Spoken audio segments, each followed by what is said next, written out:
রয়েছে এটা মৌয়ের লেখা প্রথম। Welcome back to Jinia blogs. Jinia ব্লগসের নতুন একটা ব্লগে সকলকে অনেক অনেক ওয়েলকাম। এখন বাজে 8:30। আমি এখন বেরোচ্ছি সৌর্যদের স্কুলের উদ্দেশ্যে। মিস্টার বিশেষের সাথেই যাব, উনি আমার স্কুল অবধি পৌঁছে দেবেন। আজকে সৌর্যদের বুক ডিস্ট্রিবিউশন, কিন্তু আজকে আমার দুবার স্কুলে যেতে হবে। প্রথমবার যেতে হবে হচ্ছে সৌর্যের বই আনতে, আর দ্বিতীয়বার যেতে হবে ঋদ্ধির বই আনতে, মানে রিকুর বই আনতে। কারণ ওদের দুজনের টাইমিংয়ের মধ্যে অনেক গ্যাপ। সৌর্যের বই 9টা থেকে 9:30 10টা, আর রিকুর বই 12:30।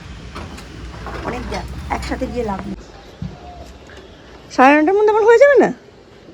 9টা থেকে, হ্যাঁ, সেন্ট লুকে। আজকে আমার দিনটা একটু স্ট্রেসফুল, কারণ আজকে দুবার আমায় সেন্ট লুকসে যেতে হবে। সেন্ট লুকসে সৌর্যদের বই দেওয়ার টাইমিংটা পড়েছে 9টা থেকে 10টা, আর আমাকে আমার বোনের ছেলে অর্থাৎ রিকুর জন্যও বই তুলতে হবে। আমার বোনের ছেলে 2-এ উঠল, ওদের টাইমিংটা আবার 12টা থেকে 2টো। এবার দুটোই উপায় আছে আমার কাছে। হয় আমাকে ঋদ্ধির বইটা তোলার জন্য সেন্ট লুকের ভেতরে বসে 10টা থেকে 12টা অপেক্ষা করতে হবে, আর নয় আমায় দুবার আলাদা করে সেন্ট লুকসে যেতে হবে। তো মিস্টার বিশ্বাস বললেন ওখানে 2 ঘন্টা বসে থাকার কোনো দরকার নেই, তোমাকে আমি পৌঁছে দিচ্ছি, তুমি বইটা নিয়ে সোজা আমাদের বাড়িতে চলে আসবে। ও মা, গিয়ে দেখি সেন্ট লুক তখনও ভোঁ-ভাঁ, বুক কাউন্টার খোলা, 9:45 বাজে, এবং তখনও অবধি কোনো গার্জিয়ান আসেনি। যেহেতু টাইমিং দেওয়া হয়েছে 9টা থেকে 10টা, আমি একদম ফাঁকায় ফাঁকায় বই তুলে 9টা 5-এর মধ্যে পৌঁছে গেছি বাড়িতে। তবে তার আগে নিয়ম অনুযায়ী সমস্ত বইগুলো মিলিয়ে নিয়েছি, কারণ পরে যদি কিছু গণ্ডগোল হয় পরে কিন্তু ওনারা এটা স্বীকার করেন না যে বইগুলো নেওয়ার সময় আপনি কেন চেক করে নেননি। হতেই পারে পেজ খোলা বা পেজ ওভারল্যাপিং আছে, বা খাতাগুলোর প্রিন্টগুলো ভালো নয় বা পেজ কাটা, তাই সেগুলো আসার আগেই দেখে নিতে হয়। এবারে একটা কম্পিউটার বই দিয়েছে, যেটা আগের বারে ছিল না। হ্যাঁ, আগের বারে থাকলে আমি পেয়ে যেতাম বইটা। রাইমস বই, আর রাইমস বইটা পাল্টেছে, কিন্তু বাংলা ছড়ার বইটা পাল্টায়নি, এটা আগের বারেও ছিল। জিকের এই বইটা এবছর নতুন, আর তার সাথে আরও একটা দিয়েছে কনভারসেশন বুক। ইংলিশ তো রিডার থাকবেই, ম্যাথ থাকবেই, বাংলা বর্ণপরিচয় থাকবেই, এগুলো সেমই আছে। আর একটা রয়েছে এই যে ডেলি কনভারসেশন বুক। এই বইগুলোর পুরো বেকার হয়, এই বইগুলো দেওয়ার কোনো উচিতই নয় অ্যাকচুয়ালি। মানে এই বইগুলোর থেকে ম্যামরা হয়তো হাফ ইয়ারলিতে 10টা, অ্যানুয়ালে 10টা কোয়েশ্চেন জাস্ট দিয়ে দেবেন, সেগুলো মুখস্থ করিয়ে মানে বাচ্চাকে পাঠাতে হয়। এগুলো ওর দিন পরে, সেই দিনের পর মানে 12 তারিখের পর থেকে বেশ 2-3 দিন ভালো ডায়েট হয়েছে। তারপর পরীক্ষার জন্য একদিন মিস হয়েছে, সেদিন একটু হাই কার্ব খাওয়া হয়ে গেছিলো। আজকে আবার বসেছি অঙ্কুরিত ছোলা, শসা, পেঁয়াজ, কাঁচা লঙ্কা এইসব নিয়ে। একটু টমেটো থাকলে দিতাম, কিন্তু টমেটো তো সবই পেস্ট করে ফেলেছি। আর গ্যাসের যা অবস্থা, ডিসেন্ট করে কোনো রকম মানে রিস্ক নিতে চাইছি না। তো ডবল সিলিন্ডার 12 তারিখে আমাদেরটা বুক করেছি, তাই এক্ষুনি ফোন করেছিলাম, দাদা কবে আসছেন, আপনারা তো এখন ভিআইপি। বলছে কবে বুক করেছেন? আজ 9 তারিখে করেই বলেছি। বলছে দেখছি আমি, বলে ভালো করে চেক টেক করে বলছে মোটেও 9 তারিখে করেননি, 12 তারিখে করেছেন। আমি বলছি ওই তো আমার ছেলের পরীক্ষা ছিল, ওই দিনই করেছি। বললো ঠিক আছে, 2-1 দিনের মধ্যেই যাচ্ছে না, 2-1 দিনই যেন হয়, আবার 2 দিন পরে ফোন করবো। কিন্তু অ্যাকচুয়ালি কালোবাজারি জানেন তো, সাপ্লাই কিন্তু কমেনি, সাপ্লাই একদম ঠিক আছে। ওরাই যুদ্ধের নাম ভাঙিয়ে টাকা প্রফিট করার জন্য মানে মানুষকে এরকমভাবে ধোকা দিচ্ছে। প্রচুর গাড়ি ঢুকছে, কিন্তু এদিকে দ্বীপের কিছু কিছু বন্ধু বান্ধবদের বাড়িতে রীতিমতো হোম ডেলিভারিতে খাওয়া চালু হয়ে গেছে। আমি কিন্তু মিস্টার বিশ্বাসকে আগে বলেছিলাম, তখন একটা কথা হয়েছিল, এই যুদ্ধটা তখন শুরু হয়নি, যে গ্যাসটা একটু আর্লি বুক করতে। প্রধানমন্ত্রীর একটা কি লক্ষ্মী নিয়ে যোজনা না কি একটা অন্নপূর্ণা যোজনা আছে, তাতে নাকি এই উমেন্স ডের সময় গ্যাস বুক করলে ইয়ে দিচ্ছিল, টাকা দেবে এরকম একটা। তখন যদি টাকা তো বাদ দেন, পেলাম না ভালো কথা, কিন্তু তখন যদি ও গ্যাসটা বুক করে দিত এই অবস্থাটা হতো না আমাদের। অ্যাকচুয়ালি একটা সুখবর আপনাদের দেওয়া হয়নি, আমার বোন প্রেগনেন্ট। সেই কারণেই ওর একটু আমার সাপোর্টের এখন দরকার হচ্ছে, নইলে আমরা 2 বোন বেশ শক্ত সামর্থ্য। কিন্তু বুঝতেই পারছেন তো, 2টো বাচ্চা সামলানো মুখের কথা নয় যদি তাদের মধ্যে গ্যাপটা কম থাকে। ওদের 2 ভাই বোন, ভাই বা বোন যেই হোক না কেন, তাদের মধ্যে গ্যাপটা হবে মাত্র 9-10 বছরের। আর প্রথম জনের একদম স্কুল চলছে, পড়াশুনো চলছে, সেই কারণেই ওর বইটা তুলতে আজকে আমাকে যেতে হচ্ছে। এটা ও জানানোর পারমিশন না দিলে তো আমি আপনাদের জানাতে পারি না, সেই জন্যেই এতদিন আপনাদের বলা হয়নি। রাস্তাটা আমায় রিঙ্কি চিনিয়েছিল, এখন আমি ঠিকঠাক চিনে যেতে পারি কি না সেটাই দেখার। এটা মিলিদের বাড়ির ওখান থেকে একটা শর্টকাট, যেটা দেবু ঘোষের ওখান দিয়ে সোজা উঠছে মানিক সাধুকা লেনে, না দুধবাগানে, দেখেছেন তো? এখনই ভুলাচ্ছি, রাস্তাটা খুব ঘুরের পেঁচাল। বাবা, এখান দিয়েও ঢুকতে পারতাম।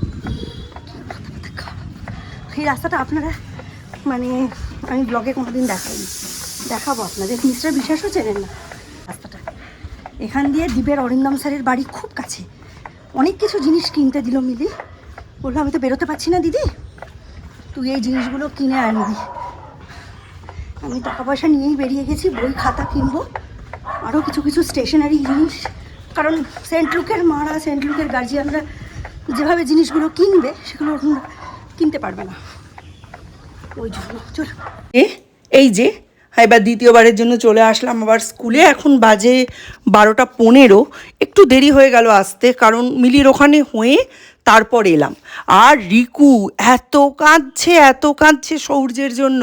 রিকু অ্যাকচুয়ালি এক্সপেক্ট করেছিল যে ওর বই যখন আনতে আমি যাব তখন আমি সৌর্যকে নিয়ে আসবো, কিন্তু সৌর্য আজকে কিছুতেই বেরোতে চাইলো না সকালবেলা। আমি ওই জন্য রিকুর কাছে একদম অপরাধী হয়ে গেলাম।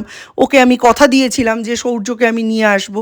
যাই হোক, এবারে রিকু আমায় মাফ করে দিয়েছে। আমি ওকে গড প্রমিস করেছি যে বিকেলবেলা অবশ্যই আমি সৌর্যকে ওর কাছে নিয়ে আসবো। কিন্তু ব্যাপারটা হচ্ছে, মিস্টার বিশ্বাস আজকে আমায় নিয়ে একটু বিকেলবেলা বেরোবেন।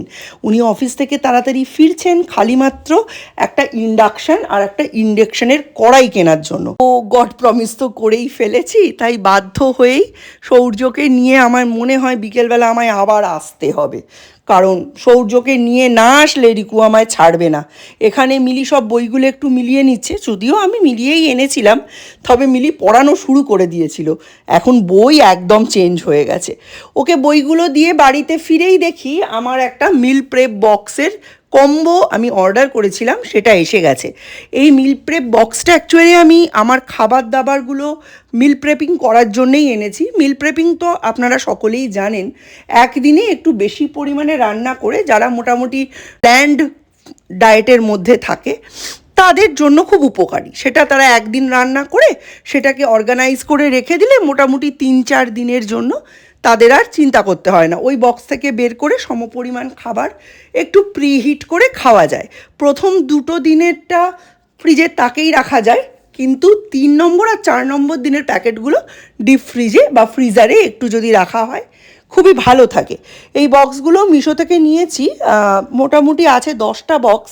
10টা বক্স নিয়েছে 200 টাকা, মানে 20 টাকা পিস। তবে বক্সের কোয়ালিটিগুলো খুবই ভালো। 3টে করে কাউন্টার দেওয়া আছে। এই বড় কাউন্টারটা আমি ইউজ করব প্রোটিন স্যালাড রাখার জন্য। সেটা চিকেন স্যালাড হতে পারে, সেটা ব্রকলি স্যালাড হতে পারে, সেটা কিনোয়া স্যালাড হতে পারে, বা সেটা কাবুলি ছোলা দিয়ে বানানো বা হর্স গ্রাম দিয়ে বানানো ছোলার স্যালাড হতে পারে, প্রোটিন স্যালাড।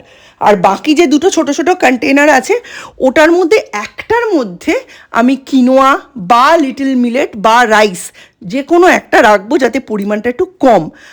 আর একটা ফাঁকা থাকবে, সেটার মধ্যে আমি ড্রাই ফ্রুটস বা দই এটা রাখার কাজে ইউজ করব। আমার প্রত্যেকটা মিলেই এগুলোর দরকার পড়ে। প্রত্যেক দিন বাড়ির সকলের খাবারের চিন্তা করার পর না তখন এত বেশি খিদে পেয়ে যায়, ইমোশনাল ইটিং খুব বেশি হয়ে যাচ্ছে। তো সেটা কিন্তু এই হাঁটা, এক্সারসাইজ এগুলোর সঙ্গে যায় না। আমায় যদি ওজনটাকে নিয়ন্ত্রণের মধ্যে রাখতে হয়, আমায় 2টো জিনিসের ওপরই আমায় ধ্যান দিতে হবে, খাওয়া দাওয়ার ওপর আর এক্সারসাইজের ওপর। সেই কারণেই এটা নিয়ে আসা, অন্তত নিজেরটা ফ্রিজ করে রেখে হলেও যেন এমন কিছু খেয়ে না ফেলি যে খাওয়ার পর আফসোস হয়, সেই কারণেই এটা আনা। সৌর্য ভেবেছিল আমি বোধহয় ডেলিভারির বিজনেস খুলবো, সেই জন্য উল্টে পাল্টে দেখছে আর বলছে এর মধ্যে তো চিলি চিকেন ফ্রাইড রাইসও রাখা যায়। তো আমি বললাম না ভাই, আমার অন্য জিনিস রাখার আছে বলে আমি এগুলো স্ট্যাক করে দেখছিলাম। এগুলো বেশ ভালো, ফ্রিজের মধ্যেও এগুলো এভাবে স্ট্যাক করে রাখা যায়। তো এখানে 10 পিস আছে। আমি যদি ব্রেকফাস্ট, লাঞ্চ, ডিনার 3টে করেও রাখি তাহলেও আমার 3 তারিখে 9, মানে 3 দিনের খাবার স্টোর করা যায়। আর রবিবার আমি কিচ্ছু মানি না, সব খাই। যাই হোক, এই দেখুন বিকেলবেলা আবার যাচ্ছি আমি রিকুদের বাড়িতে সৌর্যকে নিয়ে। এবার সৌর্য খুব হ্যাপি, সারাটা দুপুর সৌর্য আমায় ঘুমোতে দেয়নি। ওর নাকি রিকু দাদার জন্য মনে খুব কষ্ট হচ্ছে। যতবার ঘুমোচ্ছি গালের মধ্যে ঠাস ঠাস করে মারছে আর বলছে, ও মা ওঠো, রিকু দাদার বাড়ি যাওয়ার সময় হয়ে গেছে। সৌর্যকে এখন আমি কিছুতেই ফোন দিই না, সেই জন্য ও ঘড়িটা দেখতে পাচ্ছে না। কিন্তু ওয়াল ক্লক তো দেখতে শেখেনি, মোবাইলের ঘড়িটা বেচারি দেখতে পেতো। বারবার আমায় ডাকছে, কখনো আমি রেগে গেলে বলছে না না তোমার গালে মশা বসেছিল তাই জন্য। যাই হোক, রিকুদের সাথে ওদের খেলাধুলা মিটিয়ে 7:30টার সময় মিস্টার বিশ্বাস আমায় দোকানে ডাকলেন ইন্ডাকশান কেনার জন্য। আমরা কিন্তু অনেকগুলো ইন্ডাকশান দেখেছি। দেখুন, দেখার মধ্যে তো অনেক কিছুই আছে, বাজাজ আছে, প্রেস্টিজ আছে, হ্যাভেলস আছে। তো আমার সব থেকে কিন্তু হ্যাভেলসটা পছন্দ হয়েছিল। হ্যাভেলসটা 3500 বলছিল, আর বাজাজ আর প্রেস্টিজ এই দুটোই ছিল 2500 এবং তার আশেপাশে। তো আমি যখন ওয়াটের বিচারটা করলাম, দেখলাম হ্যাভেলস হচ্ছে 1200 ওয়াটের, সেখানে হাইয়েস্ট 1000 ওয়াট আমি ইউজ করে রান্না করতে পারি।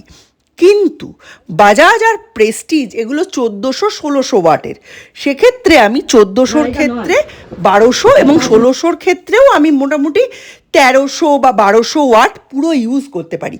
সেক্ষেত্রে আমার বাজাজ বা প্রেস্টিজ নেওয়াই ভালো। তাছাড়া বাজাজ আর প্রেস্টিজের নাম শুনতে শুনতে ছোট থেকে তার ওপর একটা বিশ্বাস ভরসা জন্মে গেছে আমাদের। সেই কারণে আমাদের ডিসিশান নিতে খুব একটা দেরি হয়নি, কারণ আমাদের এমনি আরও একটা হয়তো ইন্ডাকশান কিনতে হবে। দীপ যখনই বাইরে পড়তে চলে যাবে তখন তো ওকে একটা ইলেকট্রিক কেটল, একটা ইন্ডাকশান এগুলো আমাদের দিতেই হবে। তো ওকে তখন এটা দিয়ে দেবো, আর আমি তখন একটা নতুন পারচেস করে নেবো যদি আমার সেই সময় প্রয়োজন হয়। তবে আমি মনে করি একটা দুটো ইন্ডাকশান বাড়িতে থাকা ভালো, একটা রেগুলার রান্নার জন্য, আরেকটা হচ্ছে ঠাকুরের জন্য তোলা। এইটা দেখার পরেই মিস্টার বিশ্বাস আমাকে বললেন যে তোমার তো ইন্ডাকশানে রান্না করার মতো জিনিস নেই। অ্যাকচুয়ালি আমার বাড়িতে স্টিলের ট্রাইপ্লাই কড়াইয়ের একটা খুব প্রয়োজনীয়তা ছিল, কিন্তু নর্মাল কাজ চলে যাচ্ছে জার্মান সিলভারে, তাই চলছি। কিন্তু জার্মান সিলভারে রান্না করা কিন্তু একদমই ভালো না। দেখবেন 5-10 বছর রান্না করার পর কড়াইগুলো পাতলা হয়ে যায় বা বাটিগুলোও পাতলা হয়ে যায়। সেগুলো তখন কিলো দরে বেচে তার সাথে টাকা দিয়ে আমরা কড়াই বা বাটি বা গামলা কিছু একটা নিয়ে নিতে পারি। কেন পাতলা হয়? শুধু যে মাজার সময় পাতলা হয় তা কিন্তু নয়, ওগুলোর পার্টিকেলগুলো কিন্তু খাবারের সাথে মিশে আমাদের পেটের ভেতরেও চলে যায়, সেটা কিন্তু একদমই ভালো না। তাই এখন সবাই বলছে ট্রাইপ্লাইয়ের স্টিলের জিনিসগুলো ইউজ করুন, সেটা অনেক স্বাস্থ্যসম্মত হয়। ননস্টিকের টেফলনের জন্য আমি কোনো দিনই ননস্টিক পছন্দ করি না, সেই জন্য ননস্টিক আমি নেব না, এটা আমি আগেই ডিসিশন নিয়ে রেখেছিলাম। তাই দুটোই বাঁচলো, হয় লোহার জিনিস ইউজ করতে পারবো আর নয়তো এইটা অর্থাৎ ট্রাইপ্লাই। তো আমি ট্রাইপ্লাইটাই বেছে নিয়েছি, ওটাই আমি কিনেছি।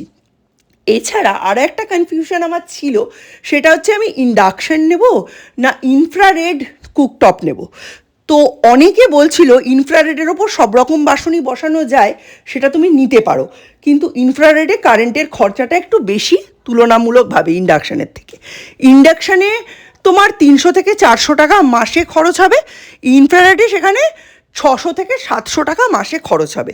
কিন্তু ইন্ডাকশান ফ্রেন্ডলি জিনিসই বসবে, ইনফ্রারেডে সবই বসবে। কিন্তু আমার এগুলোতে কোনো সমস্যা ছিল না। আমার সমস্যা ছিল যে ইনফ্রারেড কিন্তু রান্না হয়ে যাওয়ার বহুক্ষণ পর অবধি গরম থাকে, সৌর্য যদি গিয়ে হাত দিয়ে দেয়, কারণ ইন্ডাকশান চলে ইলেকট্রোম্যাগনেটিক ওয়েভে। ইন্ডাকশান আলাদা জিনিস, ইনফ্রারেডের ভেতরে থাকে কয়েল, তাই সেটা ঠান্ডা না হওয়া অবধি ইনফ্রারেডের ওপরে কিন্তু হাত দেওয়া যায় না। বাই চান্স আমি বেরিয়ে গেলাম, দীপ ম্যাগি করতে ঢুকলো বা সৌর্য ঢুকলো, ইন্ডাকশানের ওপর হাত দিলে বিপদের আশঙ্কা নেই। কিন্তু যদি ইনফ্রারেডের ওপর হাত দিয়ে দেয়, হাতের ছালবাকলা তো উঠবেই। বিশেষ করে বৃহত্তর পৃথিবীতে এখন দীপ মিশতে যাচ্ছে, ওর হাতের একটা রেখাও আর অবশিষ্ট থাকবে না। যাই হোক, কেনাকাটা করে এই আমরা বাড়ি ফিরছি। আমাকে যদিও বলেছে যে 2-3 দিনের মধ্যে গ্যাস দিয়ে দেবে, কিন্তু কোনো ভরসা পাচ্ছি না। যারা আমাদের আগেও বুক করেছে তারাও এখনো অবধি কিন্তু সিলিন্ডার পায়নি, তাই আমরা আর বেশি দেরি করিনি, আমরা এইটা কিনে এনেছি। এটা হচ্ছে বাজাজের 1400 ওয়াটের একটা ইন্ডাকশন ওভেন, এবং এটা হাইয়েস্ট হচ্ছে 1400, ঠিক আছে, তার কমেও রান্নাবান্না করা যায়, সমস্ত কিছুই করা যায়, খুব ভালো। বাজাজ তো একটা খুব ট্রাস্টেড ব্র্যান্ড, তো এটাই আমরা ইউজ করব। আজকে রাত্রি থেকেই বৌনি করে দেবো। এইবার বাজাজের এই জিনিসটা কেনার পরে আমার মনে হলো যে আমার তো সেরকম ননস্টিক বা কোনো রকম স্টিলের ফ্ল্যাট বটম কোনো কিছু নেই, তাহলে কিসে রান্না করব। তাই এই একটা কড়াই কিনেছি। কড়াইটা বিশাল হেভি, কিন্তু এটা ট্রাই প্লাই, মানে এটা কিছুতেই পুড়বে না, আর এটা কিন্তু প্রচণ্ড শক্ত, প্রচণ্ড ভারী। আমি দুটোই খুলে দেখাবো, কিন্তু সবার আগে যেটা একদম লক্ষ্মী এলো ঘরে এইরকমভাবে এসছে আমাদের, সেই ইন্ডাকশানটা সবার আগে দেখাবো। আমরা অনেকগুলো ব্র্যান্ডই দেখেছি, বাজাজ দেখেছি, প্রেস্টিজ দেখেছি, হ্যাভেলস দেখেছি, অনেক কিছু দেখেছি। আমার বাজাজটাই ভালো লাগলো। আসলে ছোট থেকে এই ব্র্যান্ড নেমগুলোর সঙ্গে একটা স্মৃতি তো জড়িয়েই আছে, একটা বিশ্বাসযোগ্যতা। এই হচ্ছে বাজাজের ইন্ডাকশন, আর এটা অনেকগুলো মোড আছে, অনেক কিছু আছে। আমি কোনোদিনও ইন্ডাকশন ইউজ করিনি, এবার তো ঠেলায় করে করতেই হচ্ছে। এই যে অনেকগুলো মোড, এখানটা একটু ভালো করে দেখলে বুঝতে পারবে। এর টেম্পারেচার বাড়ানো কমানো, অন অফ, হ্যাঁ, স্টির ফ্রাই, বয়েলিং, প্রেশারের ইউজ সবই। প্রথমে ভেবেছিলাম ইনফ্রারেড কিনবো, পরে সৌর্যের কথা ভেবে ওই ডিসিশনটা আমরা থেকে সরে এসেছি, এখন বাজাজের এটা কিনেছি। আর কড়াইটা এই মাসেই কিনে নিয়েছি, ননস্টিক ইউজ করবো না, তো ওই জন্য এইটা নিয়েছি। এটা হচ্ছে ক্রাফটের কড়াই, ভীষণ হেভি। এটা আমাদের এই কড়াইটারই দাম প্রায় 2500 টাকা পড়েছে। হ্যাঁ, এই যে এটা হচ্ছে কড়াইটার লিডটা, এই যে লিডটারই প্রায় 750 গ্রামের কাছাকাছি ওজন। আর তারপরে হচ্ছে কড়াইটা বিশাল হেভি। এই যে ট্রাই প্লাই, কতটা মোটা, এটা থিকনেসটা একটু খালি দেখো, খুব মোটা। আর এই যে ফ্ল্যাট বাটন, একদম বাটন পোর্শনটা হচ্ছে, নিচটা হচ্ছে ফ্ল্যাট। আর এই যে ধরার ব্যবস্থা, এগুলো কিন্তু গরম হবে না, এই যে এগুলো কিন্তু গরম হবে না। তো এই কড়াইটা নিয়েছি, খুব ভালো হয়েছে। মানে এটা এমন একটা জিনিস হলো, এটা লাইফ লং চলে যাবে আমাদের। আজকে আমি সমস্ত মালপত্র নিয়ে, ইনফ্যাক্ট মিস্টার বিশেষের অফিস ব্যাগটাও নিয়ে টোটোতে উঠে আগে আগে বাড়ি চলে এসেছি, কারণ আজকে রান্নার জোগাড় কিছুই করা ছিল না, রাতের রান্নাও কিছু করা ছিল না। সারাটা দিন এই তো দেখলেন, দৌড়েই যাচ্ছি আর দৌড়েই যাচ্ছি। যাই হোক, এই যে নতুন কড়াই, নতুন ওভেনে আমি এখন মাছের ঝোল বসিয়েছি। বুঝতে কয়েকদিন সময় লাগবে যে কি করে টেম্পারেচার মেনটেন করে, কি করা উচিত, কি করা উচিত না, বাটনসগুলো কিভাবে কাজ করে। সবাই যেরমভাবে সচল হয়েছে, আশা করছি আমি হয়ে যাব। যাই হোক, আমার জলের পরিমাণটা একটু বেশি দেওয়া হয়ে গিয়েছিল, আর একটু কম দিতে হবে। চলুন আজকের মতো এখানেই ব্লগটা শেষ করছি। নতুন একটা ব্লগেই আবার আপনাদের সঙ্গে দেখা হবে। আমার সাথে থাকবেন, আমার ফ্যামিলির পাশে থাকবেন। নতুন ব্লগে আবার ফিরে আসছি। Tata, bye bye, good night.